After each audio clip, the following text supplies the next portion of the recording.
right, ahead of 2026 fiscal year, Senate moves to fast-track passage of 2026 to 2028 MTEF.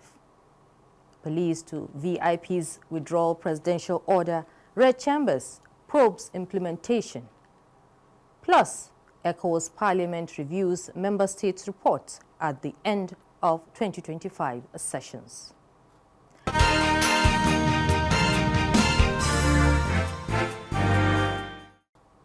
Good evening and welcome to Parliamentary News. I am Amina Saidu.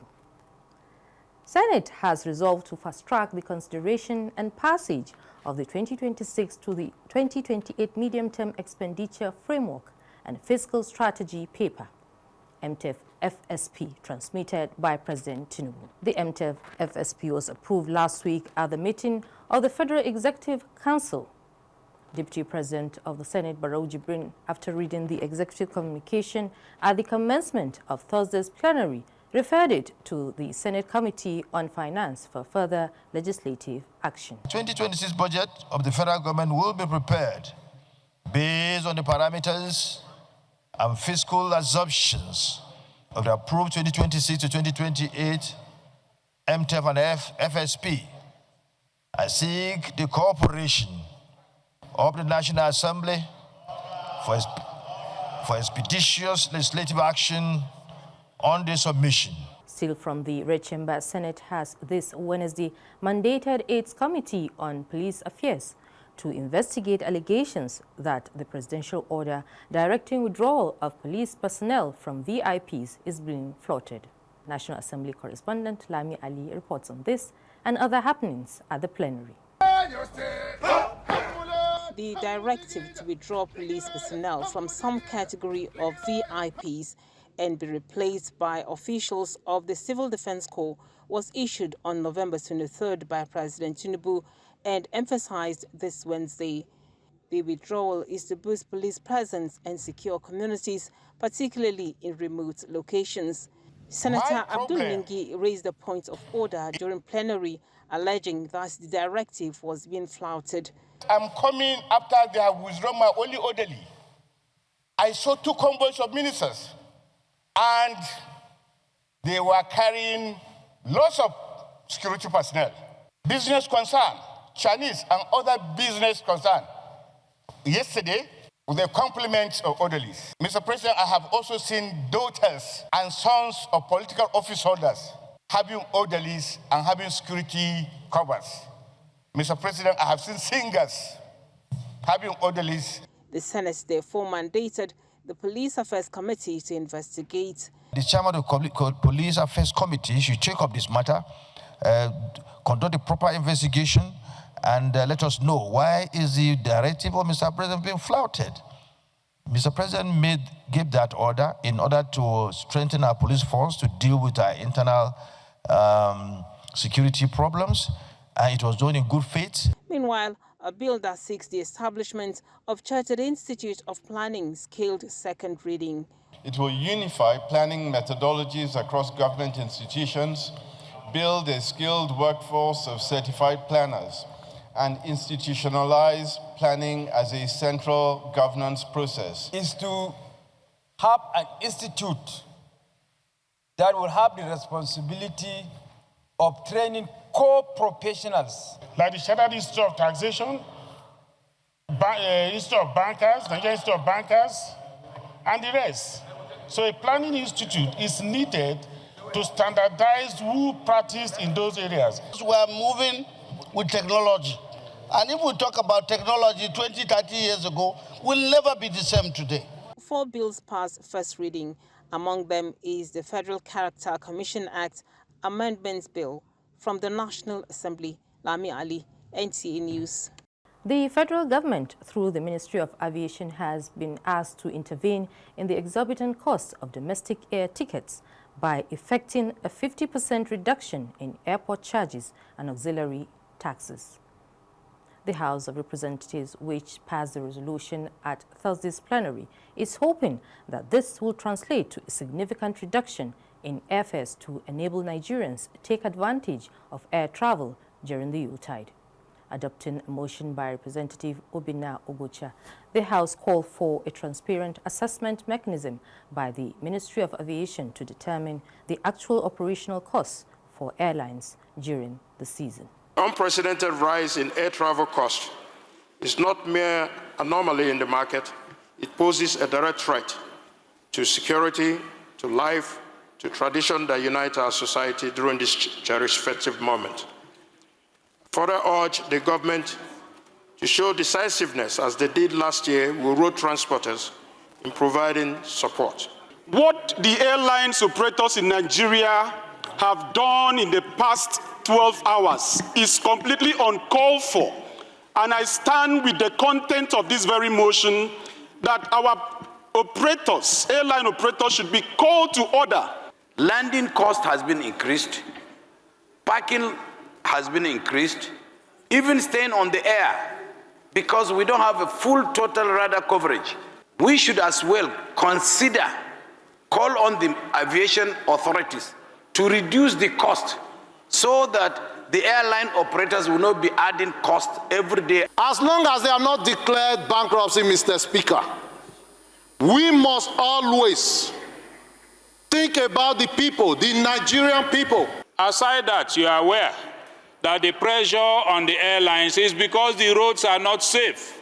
Urge the federal government to reduce the airport and other auxiliary charges by 50% during the festive period only. The House also drew attention to the plight of retirees and contributors under the Nigerian National Petroleum Corporation Pension Fund Limited over delayed payment of their pensions and gratuities. In another development, the House of Representatives has condemned the alleged extrajudicial killing of 8 unarmed women as well as a 13-year-old by military personnel during a peaceful demonstration in Lamur, a local government area of Adamawa State. Adopting a motion of urgent national importance presented by Representative Bitrus Lowry, the House called for an immediate, independent and transparent investigation into the incident to identify and prosecute all security personnel found culpable.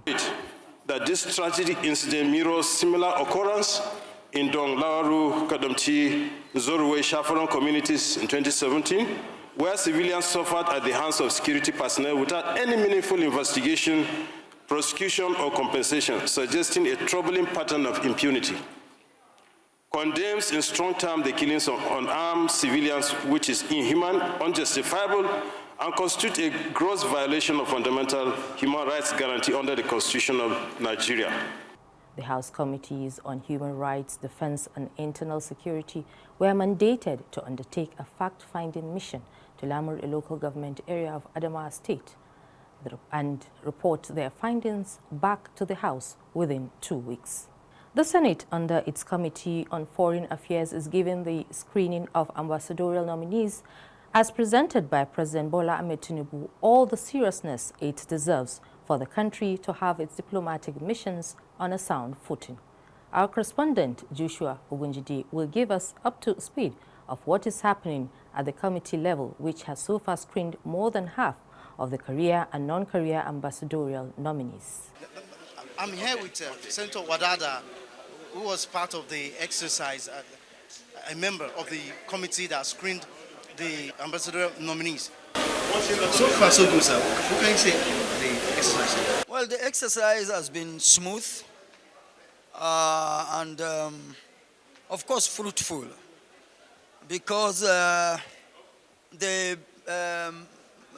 critical documents that the committee is supposed to be relying on in the discharge of the responsibility of screening and approving the ambassadorial nominees, where they all came through and came very clear. Quite a number of the senators and, in fact, members of the public were expectant of petitions against certain individuals, but everything came to pass.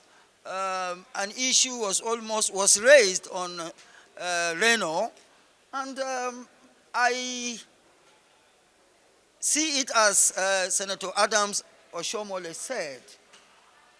For Reno to have said what he said at the time he said them, that was his level of understanding of the person and the personality he spoke about.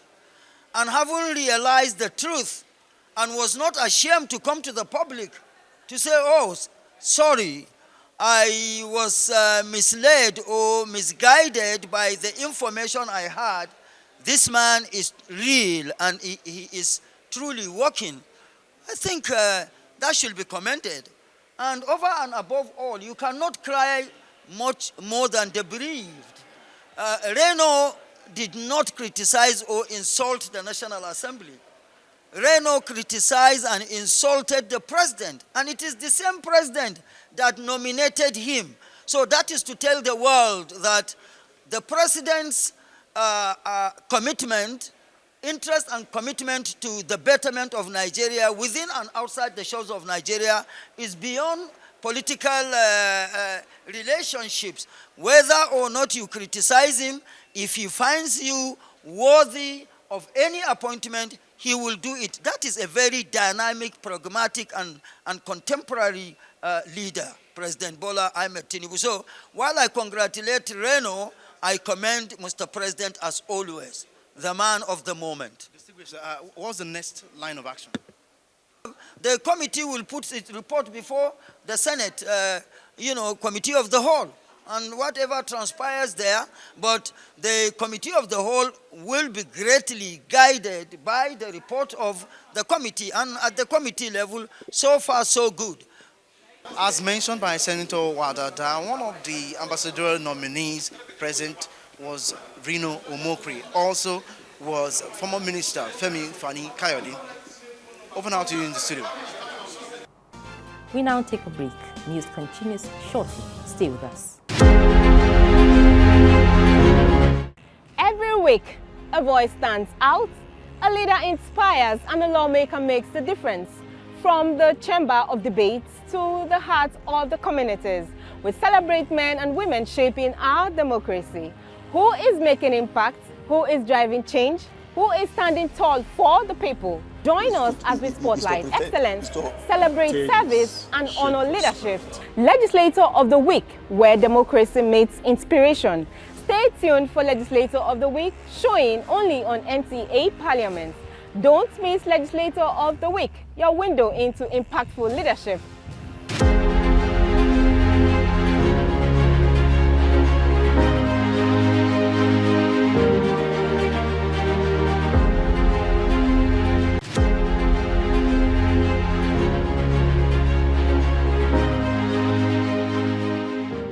Some moments never fade. Some debates still echo, and some decisions continue to shape our future. Stay back in time with us as we revisit the redefining plenary sections of Nigeria's National Assembly. From intensive debates to landmark legislations, from voices of yesterday to lessons for today, we bring history alive. This is from the archives, where the past speaks to the present, and history guides the future. We write history, revisit the debates. From the archives, only on NTA Parliament. Watch us on DSTV channel, Go TV channel, Star Times channel, and free to air.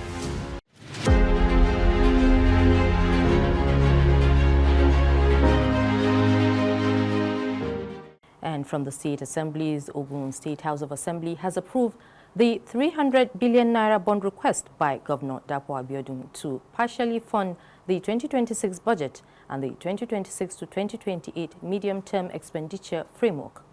The lawmakers also considered the 2026 appropriation bill at second reading, advocating adequate and timely release of funds to ministries, departments, and agencies of government for even development of the state. Yemi Dalemo tells us more.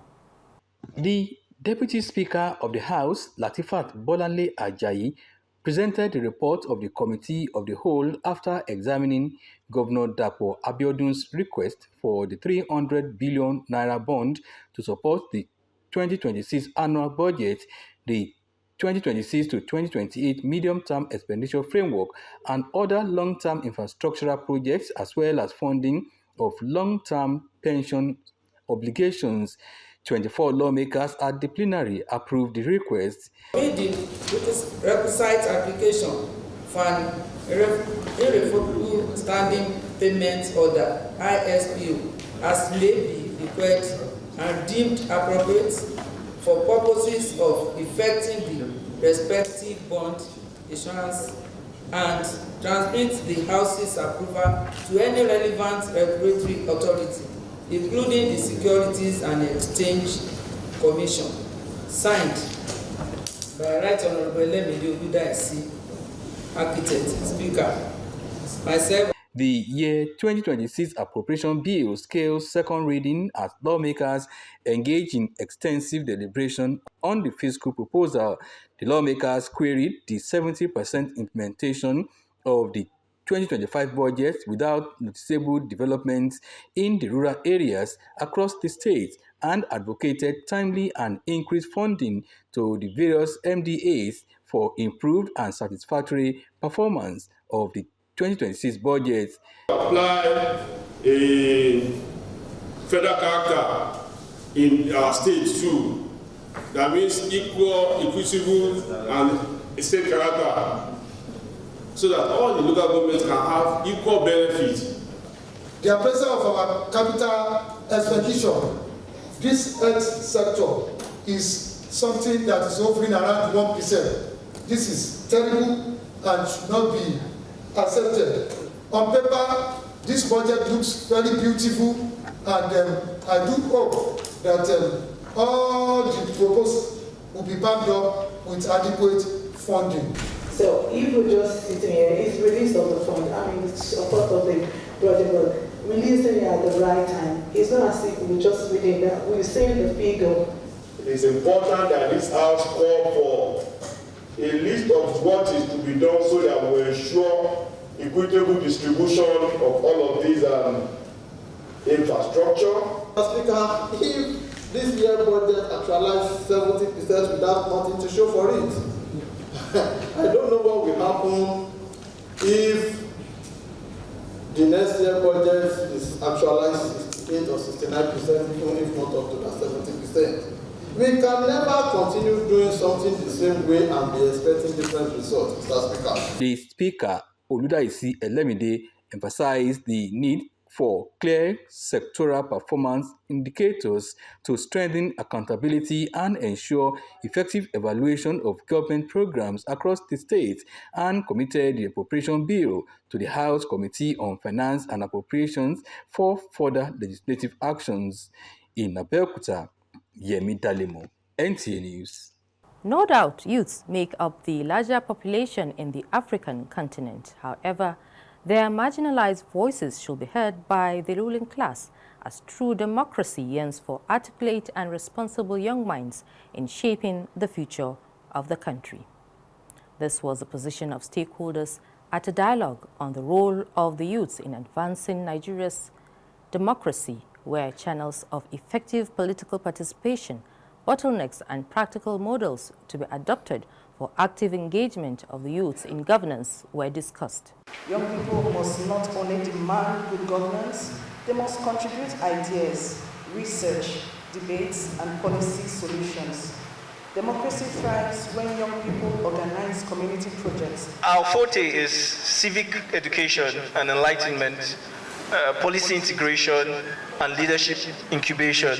Beyond activism, panelists admonish participants on technology transforming governance, holding leaders accountable, registration with political parties, culture of gatekeeping in politics, civic education, misconceptions about empowerment, and family values. Protests are very good. They are very good ways to get the government's attention. Young people have used it not just in Nigeria. At least we know what the Gen Zs did in Kenya. Youth empowerment or youth development is the only way to secure to achieve national security. Today you gather 1,000 youths and you talk about empowerment, 99.9 things about brown envelope. Moving on, Nigerian delegation to ECOWAS Parliament has presented its country report to the second ordinary session of 2025 holding in Abuja, focusing on addressing security challenges in the country. ECOWAS Parliament correspondent Muhammad Rabiu Ali reports that 3 other countries also followed suit in presenting their reports. The Nigeria's report, presented by Representative Awaji Inombek, capturing January to November 2015, outlined the country's progress in the areas of politics, security, economy, and agriculture. The oil and gas sector recorded cautious recovery during the period. Production volumes have improved marginally as government intensifies security efforts within the Niger Delta region. On the security situation in Nigeria, the report highlighted the challenges posed by insecurity in Nigeria, including the banditry and the rise of unknown gunmen in the northwest region, among other security threats, affirming President Tinubu's commitment to the sector. The insecurity situation in Nigeria is being heavily addressed. It is no longer as bad as it used to be, because the President Bola Ahmed Tinubu, has been very proactive in solving the insecurity situation in Nigeria. Cape Verde, Gambia, and Ghana reports also centered on health, political economy, social protection, and welfare services, among other regional issues. The government has pursued reforms to strengthen public financial management, social services, human capital development, and institutional resilience.